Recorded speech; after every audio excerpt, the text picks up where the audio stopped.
सुखिया सोनपुर राज्य की एक छोटे से हरियालीपुर गांव में रहा करता था। सुखिया एक बेहद गरीब किसान था। वो दिन रात कड़ी मेहनत करके अपने परिवार का भरण पोषण किया करता था। एक दिन सुखिया थका हारा अपने घर पर आया ही था कि तभी उसकी पत्नी राधा रोते हुए उससे बोली, आखिर हम कब तक अपना जीवन गरीबी में काटते रहेंगे? चिंता मत करो राधा, सबके दिन बदलते हैं तो एक दिन हमारा भी जरूर बदलेगा। मुझे नहीं लगता कि अब हमारे दिन बदलेंगे। हमारे जितने भी खेत थे वो सब जमींदार ने हड़प लिए और हमारे 2 पुत्र समय से पहले ही इस संसार को छोड़कर चले गए। मैं तुम्हारा दुख समझता हूँ राधा। ये मत भूलो कि जिस दुख से तुम जूझ रही हो उस दुख को मैंने भी अपने मन के अंदर छुपा रखा है और मैं तो किसी के सामने रो भी नहीं सकता, क्योंकि मैं एक पुरुष हूँ और पुरुष के आंसू उसकी कमजोरी का कारण बनते हैं और मैं नहीं चाहता कि मैं दूसरों के सामने कमजोर दिखूं। आप खुद ही बताइए, हमारी पुत्री मोहिनी अब विवाह के योग्य हो गई है, उसका विवाह कैसे होगा? चिंता मत करो राधा, मैं दिन रात अपनी बिटिया मोहिनी के बारे में ही सोचता रहता हूँ। सोचने से कुछ नहीं होगा। मैं तो बस इतना जानती हूँ कि हमारे पास कभी कभी इतना धन भी नहीं होता कि हम पेट भरकर खाना खा सके। फिर हम अपनी बिटिया के विवाह को कैसे करेंगे? मैं आज ही जमींदार से इस बारे में बात करूंगा।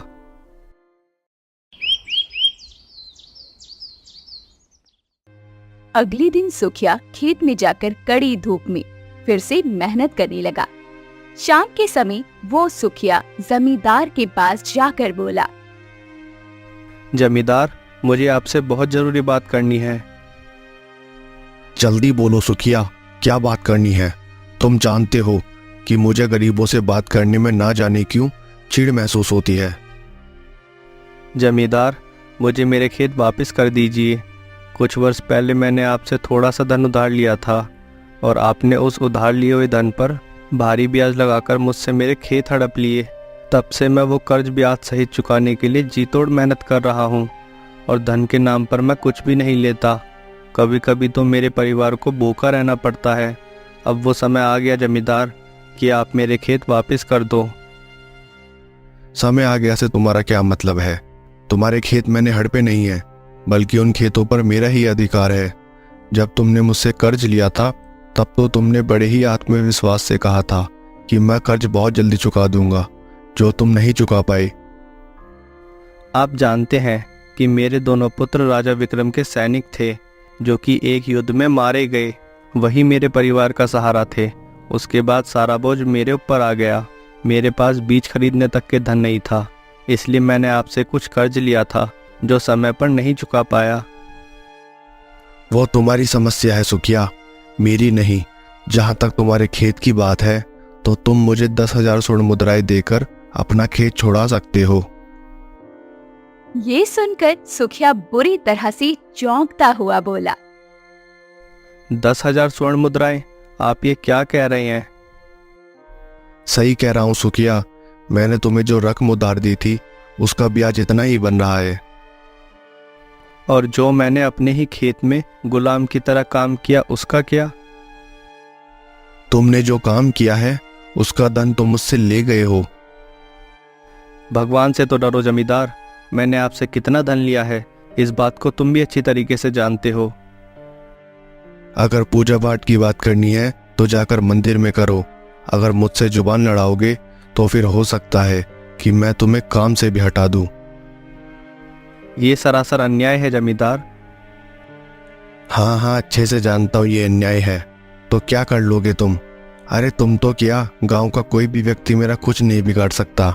सब अच्छी तरह से जानते हैं कि महाराज विक्रम का इकलौता पुत्र राजकुमार आदित्य मेरा मित्र है और वह हमेशा मेरी ही पक्ष लेता है। तुम और गांव वाले चाहकर भी मेरा कुछ नहीं बिगाड़ सकते। सुखिया मुंह लटकाकर अपने घर चला आया। सुखिया का लटका हुआ मुंह देखकर उसकी पत्नी राधा उससे बोली, तुम्हारा चेहरा बता रहा है कि जमींदार ने तुमसे क्या कहा है। सारा गांव जानता है कि जमींदार के अंदर इंसानियत नाम की कोई चीज नहीं है। तुम सही कह रही हो राधा, लेकिन मैं चुप नहीं बैठूंगा।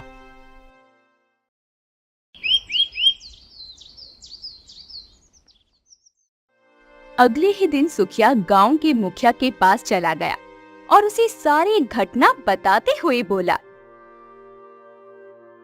अब तुम ही बताओ सुखिया, मैं क्या करूं? मुखिया जी, जमींदार मुझसे मेरे खेत वापस करने के लिए 10,000 स्वर्ण मुद्राएं मांग रहा है। देखो सुखिया, तुम जानते हो कि सारा गांव जमींदार के अत्याचार से पीड़ित है, क्योंकि महाराज विक्रम का पुत्र राजकुमार आदित्य उसका दोस्त है। और राजकुमार आदित्य के बारे में कौन नहीं जानता, वह एक बिगड़ैल राजकुमार है। उसकी वजह से कोई भी गांव वाला जमींदार से आधी बातें बोल ही नहीं पाता। मुझे लगता है कि तुम्हें इस बात की शिकायत स्वयं राजमहल जाकर महाराज विक्रम से करनी चाहिए। आप सही कह रहे हैं मुखिया जी, राजकुमार आदित्य के बारे में तो सारा राज्य जानता है। हालांकि महाराज के 2 पुत्र जो कि शिकार खेलने के दरमियान अचानक से लापता हो गए थे, उन पुत्रों का स्वभाव राजकुमार आदित्य से बहुत अलग था। ये बात तो सही बोली सुखिया। राजकुमार आदित्य के दोनों बड़े भाई स्वभाव के बहुत ही अच्छे और दयालु थे। जब तक दोनों भाई मौजूद थे, तब तक राजकुमार आदित्य की हिम्मत नहीं थी कि प्रजा पर अत्याचार करे। मुझे तो कभी कभी लगता है कि राजकुमार आदित्य ने ही अपने दोनों भाइयों को मार दिया है। पता नहीं मुखिया जी, ये बात सच है या सिर्फ अफवाह। इसका सही जवाब तो केवल राजकुमार आदित्य ही दे सकते हैं। खैर, अब मैं चलता हूँ। मुझे राजमहल जाकर महाराज से जमींदार और राजकुमार आदित्य की शिकायत करनी है।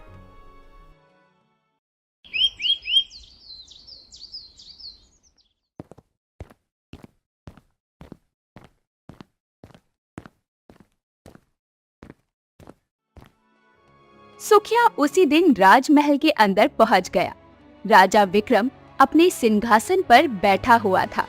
राजा विक्रम सुखिया की ओर देखकर बोला।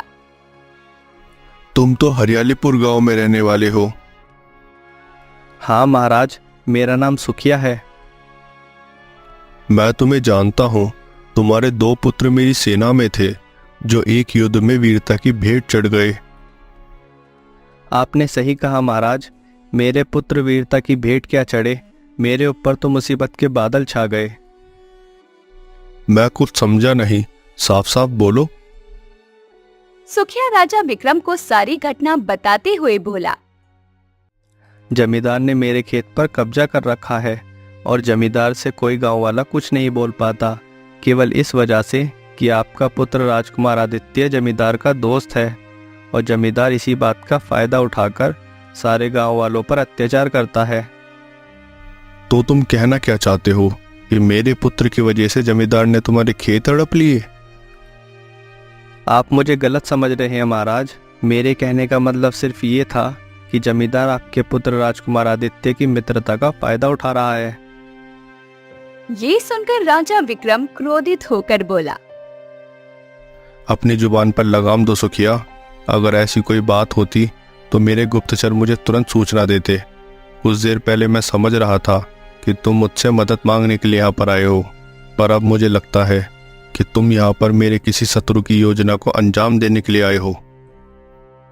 ये सुनकर सुखिया बुरी तरह से चौंक पड़ा। आप मुझे गलत समझ रहे हैं महाराज। मैं तुम्हें गलत नहीं समझ रहा सुखिया। अब मुझे सब समझ आ गया है। तुम्हारे 2 पुत्र युद्ध में मारे गए, इसलिए तुम अपने मारे गए पुत्रों का दोषी शायद मुझे समझते हो। तुम जरूर किसी शत्रु के साथ मिल गए हो और मुझे मेरे पुत्रों के खिलाफ भड़काने के लिए आए हो। यहाँ से निकल जाओ, इससे पहले कि मैं तुम्हें प्रजा के सामने मौत के घाट उतरवा दूं। ऐसा नहीं है महाराज। ऐसा ही है सुखिया। तुम अच्छी तरह से जानते हो कि मेरे भी 2 जवान पुत्र शिकार के लिए गए थे, जो कि आज तक वापस नहीं लौटे। इसलिए मैं तुम्हारी स्थिति समझता हूँ कि जवान पुत्रों के चले जाने का अफसोस क्या होता है, परंतु इसका मतलब ये नहीं कि मैं तुम्हारी बातों में आकर अपने ही पुत्र आदित्य को गलत समझने लगूं। मेरा एक ही पुत्र बचा है। तुम्हारी बातों में आकर मैं उसे नहीं खो सकता। बेचारा सुखिया राजमहल से मुंह लटकाकर अपने गांव चला आया। अगले दिन सुखिया जैसे ही अपने खेत पर गया, तभी जमींदार वहां आकर सुखिया से बोला, सुखिया, अब तुम्हें खेत में काम करने के लिए कोई आवश्यकता नहीं है। ये सुनकर सुखिया बुरी तरह से घबरा गया। ये आप क्या कह रहे हैं जमींदार? अगर आप मुझे काम से निकाल दोगे तो मैं तो भूखा मर जाऊंगा। तुम्हारी इतनी हिम्मत हो गई सुखिया कि तुम मेरी शिकायत करने राजमहल तक पहुंच गए। किसी गांव वाले की आज तक इतनी हिम्मत नहीं हुई। अब इससे पहले मैं तुम्हें यहाँ से धक्के देकर निकाल दूं, सीधे तरीके से यहाँ से चले जाओ। सुखिया आंखों में आंसू लिए हुए वहां से चला गया और एक तालाब के किनारे बैठकर रोते हुए अपने आप से बोला, अब मैं क्या करूं? जमींदार ने मेरे खेत हड़प लिए और महाराज ने भी मेरी बात पर विश्वास नहीं किया। सुखिया काफी देर तक तालाब के पास बैठकर रोता रहा। रो रो कर सुखिया का गला सूख गया था। सुखिया पानी पीने के लिए जैसे ही तालाब की ओर बढ़ा, अचानक उसकी नजर तालाब के नजदीक पड़े हुए 2 हिरणों पर पड़ी। सुखिया हिरणों को देखकर चौंकता हुआ अपने आप से बोला, अरे, यहाँ पर तो 2 हिरन घायल पड़े हुए हैं। ऐसा लगता है कि जैसे यह दोनों हिरन किसी के तीर से घायल हुए हैं। मगर आश्चर्य की बात यह है कि एक हिरन का रंग सफेद तो दूसरे हिरन का रंग नारंगी है। इस तरह के हिरन तो मैंने अपने जीवन में कभी नहीं देखे। जो भी हो, मुझे इनकी मदद करनी होगी। इतना बोलकर सुखिया उन दोनों हिरणों के घाव पर तालाब के पास पड़ी हुई मिट्टी को लगाने लगा। ऐसा करते ही अचानक वो दोनों हिरण होश में आ गए और तुरंत उठकर खड़े हो गए और सुखिया को ऐसे देखने लगे मानो कि वो हिरण नहीं बल्कि कोई इंसान हो। अपनी और उन हिरणों को ऐसे देखता हुआ देखकर सुखिया आश्चर्य से दोबारा अपने आप से बोला, अजीब बात है, ये हिरन तो मुझे ऐसे देख रहे हैं जैसे ये मुझे जानते हो। तभी सफेद हिरण इंसानी आवाज में सुखिया से बोला, तुमने हमारी सहायता की है, इसलिए हम भी तुम्हारी सहायता अवश्य करेंगे।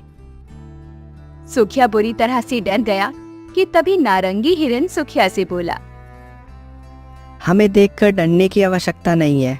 हम दोनों भाई भाई हैं। हम इस जंगल में सैर के लिए निकले थे कि तभी इस राज्य के राजकुमार की नज़र हम दोनों पर पड़ गई और उसने हम दोनों पर तीर चला दिया।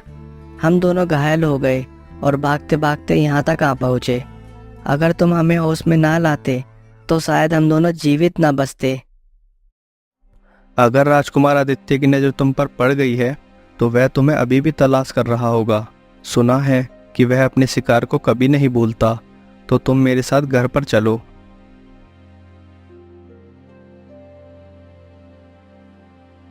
सुखिया उन दोनों हिरणों को अपने घर पर ले आया। घर पर उन दोनों हिरणों को देखकर सुखिया की बेटी मोहिनी आश्चर्य से बोली, अरे पिताजी, इन हिरणों के रंग तो बाकी हिरणों से अलग है। मोहिनी सही कह रही है, इन्हें आप कहाँ से ले आए और आप इन्हें यहाँ पर क्यों लाए हैं? आप जानते हैं ना, हम 2 वक्त की रोटी तो स्वयं बड़ी मुश्किल से खा पाते हैं। बेचारे इन हिरणों को कहाँ से खिला पाएंगे?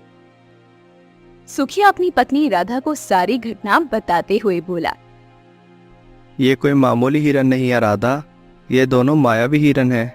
राजकुमार आदित्य की नज़र इन पर पड़ चुकी है। अगर मैं इन्हें यहाँ पर नहीं लाता तो ये बेचारे उसके तीर से मारे जाते। तभी सफेद रंग का हिरण राधा से बोला, तुम्हारे पति बिल्कुल सही कह रहे हैं।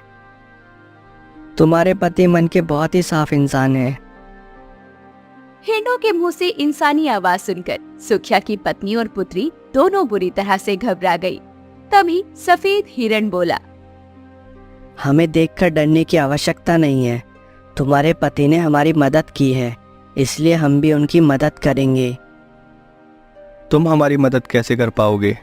मुझे 10,000 स्वर्ण मुद्राओं की आवश्यकता है, जो कि तुम्हारे लिए असंभव है। कल जब तुम सोकर उठोगे तब तुम 10,000 स्वर्ण मुद्राएं अपने पास ही पाओगे। अगर तुम्हें और ज़्यादा स्वर्ण मुद्राओं की आवश्यकता है तो तुम हमें बता सकते हो। नहीं, मुझे केवल 10,000 स्वर्ण मुद्राओं की आवश्यकता है ताकि मैं जमींदार से अपना खेत छुड़ा सकूं और मेहनत से हल चला सकूं।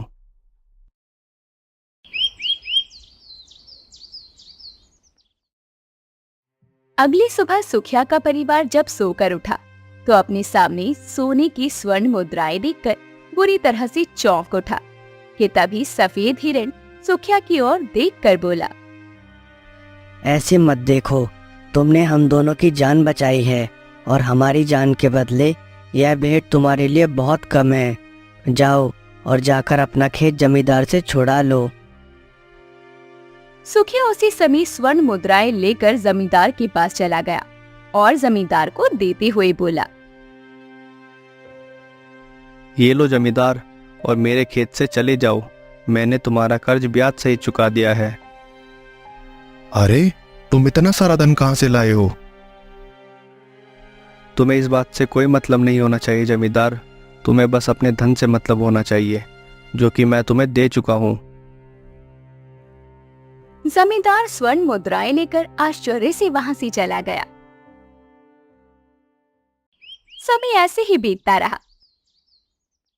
सुखिया नहीं जानता था कि जमींदार उस दिन से सुखिया के घर पर नजरें रखने लगा था और एक दिन जमींदार ने सुखिया को सफेद और नारंगी हिरन से बातचीत करते हुए देख लिया। जमींदार आश्चर्य से अपने आप से बोला, ओह, अच्छा तो ये रहस्य है सुखिया के धनवान बनने का। इसके हाथ जादुई ऋण लग गए हैं। मुझे यह खबर तुरंत राजकुमार आदित्य को बतानी होगी।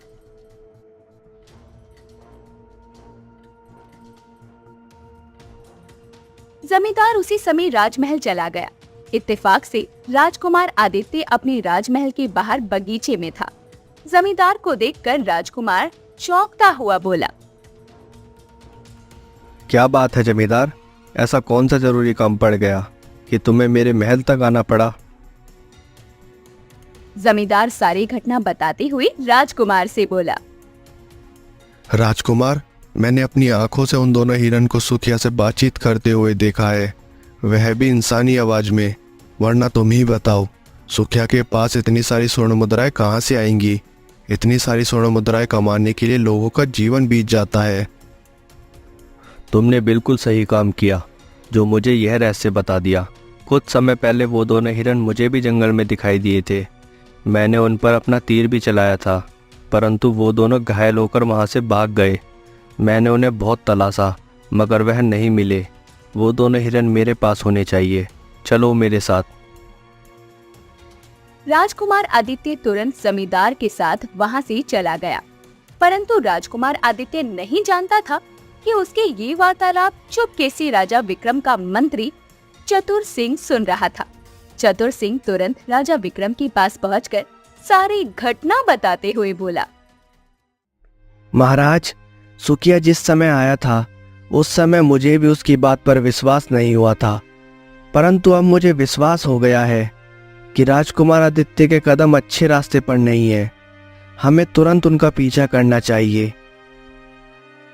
राजा विक्रम बहुत ही गहरी सोच में डूबते हुए बोला, तुम सही कहते हो, चलो चलते हैं।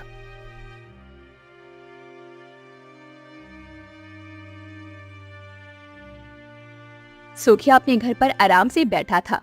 तभी उसके घर के अंदर राजकुमार आदित्य और जमींदार घुस आए। सुखिया उन दोनों को देखकर चौंक पड़ा।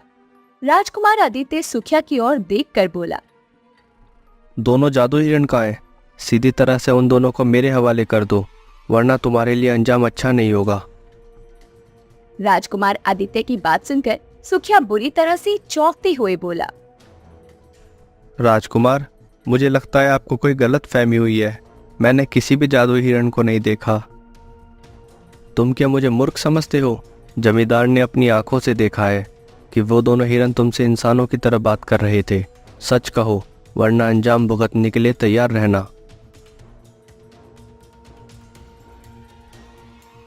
तभी वहाँ पर दोनों हिरण आकर खड़े हो गए। राजकुमार उन दो हिरणों को देखकर सुखिया से गुस्से में बोला, और तुम मुझसे कह रहे थे कि मुझे गलत फहमी हुई है। तभी सफेद हिरण गुस्से में राजकुमार आदित्य से बोला, ये तुम गलत कर रहे हो राजकुमार आदित्य। अगर तुमने हमें नुकसान पहुंचाने की कोशिश भी की तो परिणाम गंभीर होगा।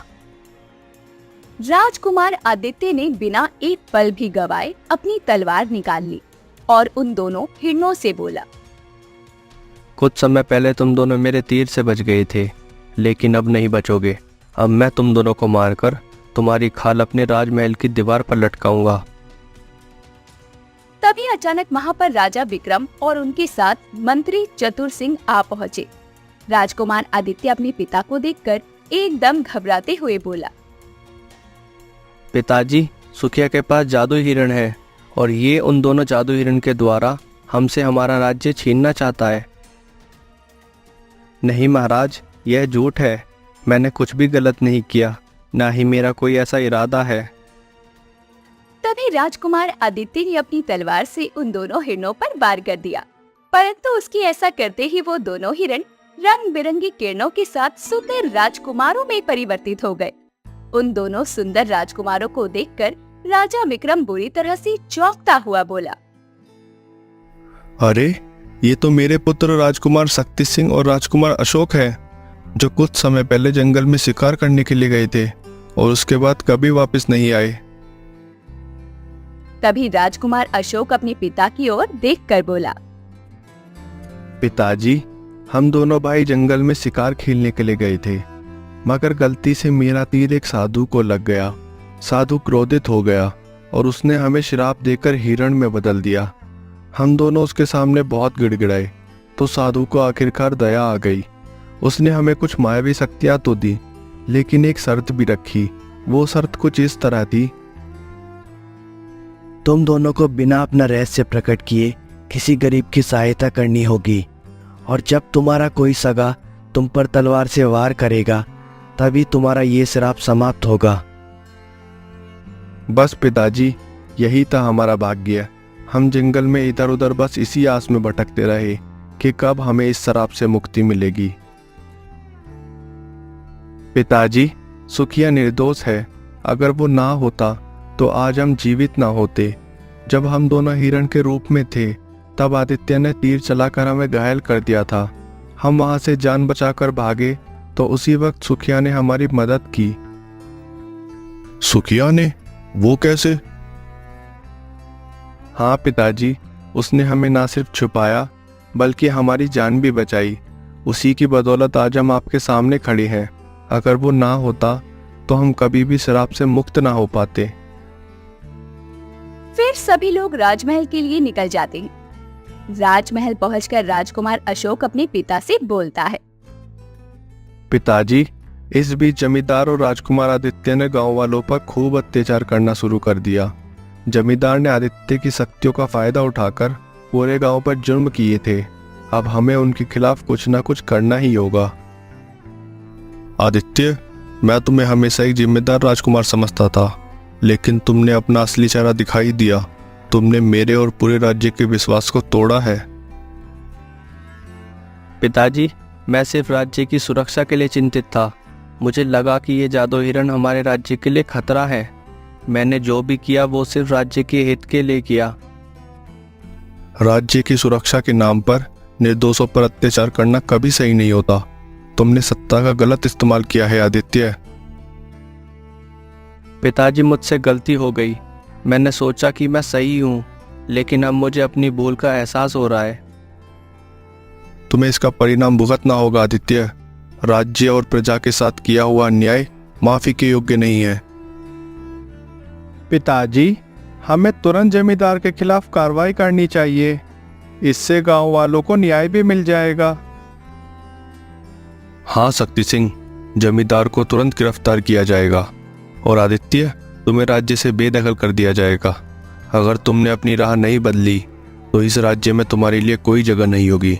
साथ ही सुखिया को उसकी बहादुरी के लिए पूरे राज्य में सम्मानित किया जाएगा। उसने साबित किया है कि हमेशा सच्चाई की जीत होती है।